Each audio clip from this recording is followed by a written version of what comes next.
Facelift बद्दल तुम्ही काय सांगाल? Facelift is the gold standard for anti ageing. आता जसं प्रत्येकाचं वय वाढतं, time does not wait for anyone, right? त्यांना काहीतरी फरक पडणार आहे आपल्या चेहऱ्यावरती. काय चेंजेस दिसतात? जो फुलनेस असतो चेहऱ्याचा तो हळूहळू हळूहळू कमी व्हायला लागतो. स्किन सॅगिंग चालू होते. जो आपला असा इन्व्हर्टेड ट्रायंगल चेहरा होता तो डिफ्लेट म्हणजे असं खाली खाली सॅग होतो. इलॉंगेटेड रेक्टँग्युलर स्क्वेअर शेप बनतो. हे जे चेंजेस आहेत हे जर आपल्याला रिव्हर्स करायचे आहेत तर मग त्यासाठी we go for a facelift surgery. त्याच्यामध्ये जे आपले मसल्स असतात ते आपण टाईट करतो. ज्या गोष्टी ज्या फॅट्स खाली सरकलेत ते आपण रिपोझिशन करतो आणि जी एक्स्ट्रा स्किन आलेली आहे बिकॉज ऑफ द सॅगिंग ती आपण काढून टाकतो. That is the classical facelift surgery. त्याच्यामध्ये जे कट्स असतात ते जनरली हेअरलाईनमध्ये हिडन नसतात, असं ऑब्वियस कारवर दिसत नाही. फेसलिफ्टचे खूप सारे टाईप्स आहेत, सर्जिकल आहे, नॉन सर्जिकल आहे. बट ओव्हरऑल आपला ऑब्जेक्टिव्ह सेम आहे की जे आपलं वय आहे ते आपल्याला टर्न बॅक करायचं आहे. म्हणजे उदाहरणार्थ जर कोणी 60 वर्षांचे त्यांचं वय असेल तर we can make them go to let's say 40 or 45. So तुमचं वय तेवढं आपलं कमी झालं आहे. असं नाही की तुम्ही 60चे असताना तुम्ही 20चे दिसताय, तसं नाही करत. That is not natural, right? म्हणजे चेहऱ्यात ती मॅच्युरिटी दिसायला पाहिजे. तुम्ही let's say according to age पण चांगली दिसायला पाहिजे ना.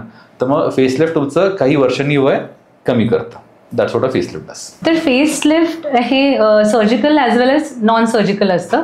पण नेमकं कोणत्या वयोगटामध्ये हे करायला हवं?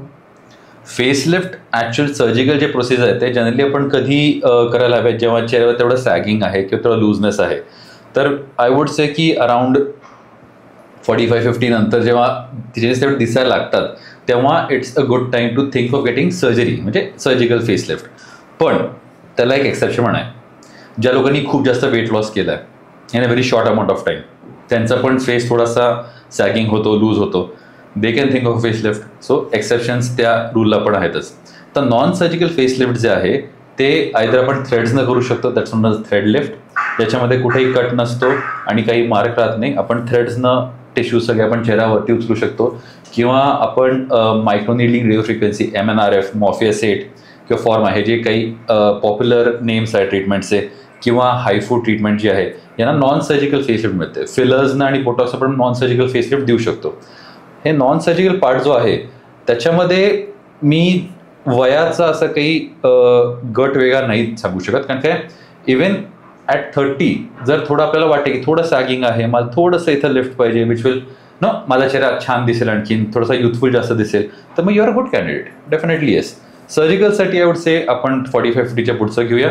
पण non surgical around 30s, late 30s करू शकतो. When you see signs of aging किंवा looseness, yes you are a good candidate. म्हणजे बिफोर 45 आपण म्हणाला की यंग एज मध्ये ज्यावेळेस थोडंसं सॅगिंग आहे स्किनमध्ये तर ते नॉन सर्जिकल फेसलिफ्टसाठी जाऊ शकतात. That is a good thumb rule की 45च्या पुढे आणि नंतर आपण म्हणजे आधी आणि नंतर आपण ते तसं क्लाशन म्हणू शकतो. But every person is different. So त्यांना जे बेस्ट सूट होईल आपण तसं करायचं.